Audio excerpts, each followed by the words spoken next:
내가 북한에서 말하던 지상낙원을 한국에 와서 보는 거예요. 시청자 여러분 안녕하세요. 강은정 텔레비전의 은정입니다. 여러분 오늘은요 제가 은정이가 대한민국에 와서 정착 초기에 대한민국 길거리를 보고 충격받았던 얘기 3가지를 준비했습니다. 첫 번째는요 대한민국 길거리에 버스가 너무 많다는 거, 그리고 개인 자가용이 너무 많다는 거였는데요. 진짜 북한에서 그런 환경을 찾아볼래야 볼 수가 없거든요. 광화문 쪽에 인턴으로 이제 한 몇 개월 일을 해가지고요. 그쪽으로 이제 출근할 일이 있었어요. 그래서 이제 아침에 일찍이 나오는데, 그래서 버스 정류장을 이렇게 쭉쭉쭉 걸어갔거든요. 가는데, 가면서 멀리서부터 보니까 사람들이 굉장히 아침 일찍인데, 보통 우리 막 7시 반, 7시 이때 되면 다 출근길에 나서잖아요. 근데 그 시간에 사람들이 그냥 이게 줄을 쭉 서 있는 거예요. 버스 정류소에. 그래서 전 배급을 주나? 저 사람들이 왜 저렇게 줄을 서 있지?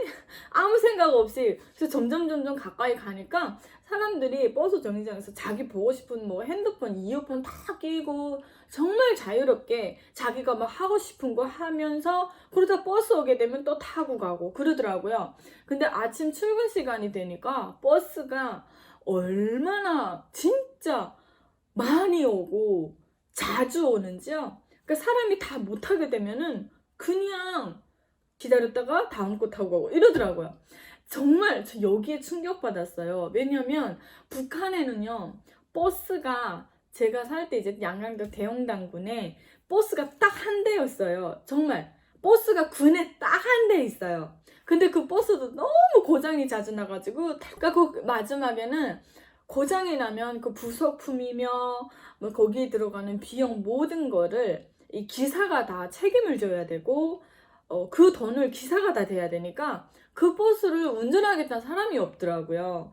제가 그 버스 기사 딸 그 언니랑 되게 친해가지고 잘 조금 아는데요. 그리고 막 버스 한 대가 대홍당군에서 저기 뭐 해산으로 간다 하게 되면은 거기에 사람이 새까맣게 모여가지고요. 더 이상 탈 자리가 없고 마지막에 막 못하니까 사람들이 막 악을 쓰면서 길거리에서 막 욕을 해야 되는 거예요. 운전기사한테 우리도 좀 태우고 가라고. 왜냐면 이 사람들은 거기 나가서 이제 장사를 해서 먹고 살아야 되고 정말 급한 사람들도 있고 볼 일도 있고 한데, 워낙 북한은 대중교통이 완전 최악의 조건이다 보니까 이 사람들이 버스 한 대, 자동차 한 대가 어느 지역에서 어느 지역을 이동한다고 하면은 길을 쓰고 달려가요. 그래서 어떤 일이 있어도 거기 막 진짜 옷이라도 하나 걸치고 쫓아가고 싶을 만큼 그 정도로 대중교통이 열악한데, 아니 그렇게 귀한 버스가 대한민국에 얼마나 많은지요.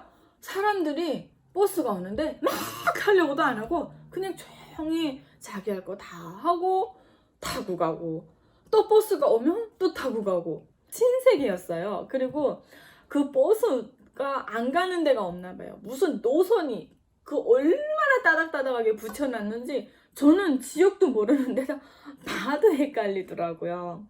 경기도에서 뭐 충청도로 출근하는 사람도 있고, 충청도에서 서울로 출근하는 사람도 있고, 대중교통이 잘 되어 있으니까 뭐 대한민국 전국 각지 어디든 막 출근하고 돌아다니고 어디든 편하게 출퇴근하고 그렇게 일을 하더라고요. 저도 이게 버스 타고 출근을 해보면서 너무 편하고 좋은 거예요. 막 북한에서 봤던 그 막 공포스럽고 이런 모습이 하나도 없고, 탈북민인 저희 눈에는 지상낙원이 따로 없더라고요. 그리고 두 번째, 여러분, 검문 초소가 없다는 거였어요. 이거는 우리 탈북민 누구라면 입이 닳도록 얘기했을 거예요. 제가 살던 양강도 대용단에서 한경북도 무산까지 정확히 180km가 됩니다. 거리가. 근데 거기에요 안전부 초소, 경찰이죠. 그리고 보위부 초소, 우리 대한민국 말로 하면은 국정원이겠죠. 군인과 안전원, 보위부가 따로따로 군무를 서면은 뭐 뇌물 받아먹고 못된 짓을 할 수 있다 해가지고 서로 감시하는 차원에서 합동 초소가 있어요. 같이 서는 초소. 정말 검문 초소가 4개나 돼요. 통행증이 없으면 통과를 못하는 거예요. 이 180km를 우리 대한민국에서 이제 운전해서 가려고 하면 충분히 잡아서 그것도 3시간이면 갈 거예요. 휴게소 들려서 커피 한 잔만 마시고 뭐 편하게. 근데 북한에서 가자면 아침 신새벽에 출발을 해서 또 걸어가다가 어느 처소에 도착하면은 거기 차가 서니까 또 담배깍 들고 아유 차 좀 태워주세요 이렇게 해서 가고 거의 이틀 걸릴 때도 있어요. 그 대형단에서 무산까지 가는 게 180km를 가는 게 근데 대중교통이 열악하고 거기에 검문쳐서 아니 무슨 뭐 꺼리끼는 게 많아가지고 뭐가 그렇게 많아서 검열을 그렇게 해야 되는지 전 지금 생각해보면 그래봤자 그 검열 받는 사람들 그냥 평범한 백성들이고요 주민들이고요 그냥 먹고 살려고 장사길 조금 왔다 갔다 하는 사람들밖에 없거든요. 심지어는 그 대형단에서 무산까지 건너가는 그 이제 경계선에 사람들이 이 소달구지를 끌고 일을 다닐 수도 있잖아요. 뭐 짐 운반할 게 있어서 소달구지도 다 검열을 해요. 근데 한국에 와보니까 세상에 아니 검문처소가 하나도 없는 거예요. 저 경기도에서 서울까지 가는데 누가 저한테 말 거는 사람도 없는 거예요. 그걸 보면서 대한민국은 그걸 또 한 번 실감했어요. 일단은 사람을 못 살게 구르질 않잖아요. 가만히 놔두잖아요. 좀 숨 좀 쉬게 해주잖아요. 검문쳐서 막 북한에서 생각만 해도 너무 지긋지긋한데 그게 아직도 있어요. 그리고 대한민국의 이 전국 어디를 하루 종일 돌아다녀도 신분증 하나 보잔 사람이 없다는 거 여러분 감시 통제 안 받고 사는 게 얼마나 축복인 줄 아십니까?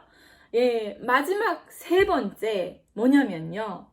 와 정말 대한민국의 우뚝 선 빌딩들이었는데요. 솔직히 북한에서 높은 건물 보려고 하게 되면은 평양 밖에는 거의 없어요. 지금 제가 뭐 요즘에 평양에 엄청난 좋은 무슨 건물들이 들어섰다 이래가지고 그거를 우리 대한민국에서도 이제 가가지고 뭐 찍어온 것들을 방송들에서 보여주더라고요. 근데 건물만 번지르르 하고 그거 다 천리만 말리마식으로 속도전으로 올려서 그 건물 언제 붕괴될지도 모르는 정말 위험한 건물이에요. 제가 돌격대에서 일을 해봐서 알거든요.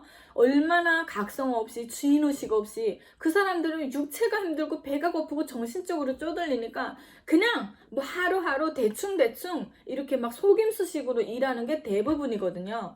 그 평양의 멋있는 건물들 다 거의 돌격대가 싹 거기 지원이 돼서 그 건물에서 일을 하거든요. 건물을 짓고 이렇게 하거든요. 근데 그나마 그 삐까뻔쩍한 겉모양, 빛 좋은 개살구의 그 건물도 평양에만 있고 뭐 김정일이나 그 김부자들이 지방으로 이렇게 쭉 방문을 했을 때 어느 정도 뭐 현지도에서 말씀이 있었다던가 여기 뭐 투자를 해야 되겠다던가 김부자들이 관심을 가졌던 것은 뭐 조금 꾸리고 건물도 올라서고 할 수가 있어요. 그러나 우리 대한민국처럼 어딜 가나 고층 아파트를 볼 수 있는 게 아니고요. 제가 이거 정말 거짓말이 아니고 12살 때 평성에 한번 가본 적이 있어요. 제가 노래경연을 어렸을 때 이제 가본 적이 있는데 그때 25층짜리 아파트를 태어나서 처음 봤어요. 그래갖고 기껏 해봤자 맹산에 있었던 건물이 7층이 최고였거든요. 그래서 너무 높아가지고 신기하다 해서 하나, 두 개, 세 개, 네 개 이렇게 세다 25층까지 올라갔는데 이렇게 하고 뒤로 나가면 넘어졌어요. 너무 높아가지고 제 키는 너무 작고요. 제가 태어나서 그렇게 높은 건물을 처음 봤거든요. 정말 그 정도로 그 맹산에 살 때 참 어디 다닐 수가 없으니까 그렇게 살았는데 한국에 오니까 건물들이 그냥 뭐 지방을 가든 어딜 가든 쭉쭉 올라섰는데요. 와 너무 예쁜 거예요. 밤만 되면은 그냥 불이 환하게 다 들어와가지고 이거야말로 북한에서 말하던 지상낙원을 한국에 와서 보는 거예요. 북한 얼마나 그 밤에 전기불 한번 들어오게 되면요 불났다 이러고 환성 질러요. 모르고 듣는 사람은 불났다 이렇게 들릴 정도예요. 정말 재미나는 드라마나 뭐 노래 어쩌다 하나 그거 딱 보고 있는데 정정 딱 되잖아. 으씨 유일하게 이때 북한 주민들이 으씨 하면서 이게 무슨 얘기예요? 정전을 빼앗아 갔으니까 정부나 거기에 대한 반항이거든요. 불만이거든요. 유일하게 이때만 으씨 그것도 뭐 크게 말했던 큰일 나니까 와, 정말 그 높은 빌딩들, 거기에 무슨 금융그룹, 뭐, 전광판이 딱 붙어가지고, 거기 막 광고들이 나오는데, 저는 아직도 세상에서 제일 위대한 방송에는요, 그 10초 만에 어떻게 그 제품을 말하지 않아도 확 이해할 수 있게끔 그 광고를, 그 광고 내용 전달을 끌어내는지, 그게 너무 신기해요. 버스 타고 가면서 그 전광판만 바라봐도, 제가 진짜 정신이 싹 뺏겨버릴 정도로 진짜 멋있는 제품들의 광고가 많이 나오고 있더라고요. 그리고 건물들에 왜 그렇게 가게 간판들이 진짜 많은 거예요. 심지어는 못 알아볼 그 간판들 당연히 많은데요. 충격적인 그 간판을 봤어요. 개미용. 예. 그 애완경 미용을 해준대요. 그래서 애완경 미용은 뭐지? 하고 나중에 한번 물어보니까 그 강아지 미용 뭐 시키고 뭐 옷도 입혀주고 샤워도 시키고 뭐 그런 데래요. 그래서 내가 정말 한국에는 없는 직업이 없구나. 이 간판만 봐도 직업이 얼마나 많고 진짜 대한민국에 이 사람들이 사업을 얼마나 마음대로 할 수 있는지를 진짜 너무 리얼하게 보여주는 거잖아요. 예, 여러분. 이렇게 보여진 대한민국의 외관상만 봐도 얼마나 이게 북한과 대비했을 때 우리가 얼마나 감사한 땅에 살고 있고 어디든 마음대로 다닐 수 있고 정말 출퇴근길에서 봤던 대한민국들이 사람들의 모든 모습이 저에게는 정말 평화로워 보였고요. 진짜 지상낙원이 여기더라고요.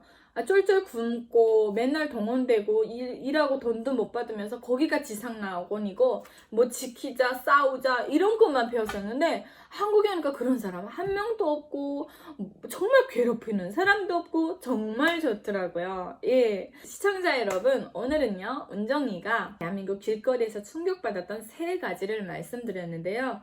저놈의 북한은 언제나 철이 들어서 우리 대한민국에 정말 발 뒤꿈치만이라도 따라와도 우리 북한 주민들 잘 먹고 잘 살 텐데 언제 개방을 할지 언제 변화가 될지 참 아득하다는 생각이 듭니다. 세상은 고도로 발전하고 있는데 북한 주민들은 아직도 그 고통 속에서 헤어나지 못하고 있는 그 현실이 너무도 참담하고 안타까울 뿐입니다. 이렇게 대한민국의 사소한 것들, 여러분들께서는 너무도 당연하다고 느꼈던 것들이 탈북민인 저에게는 너무도 신비의 세계로 보였었습니다. 오늘도 시청해주셔서 여러분 감사합니다. 안녕히 계세요.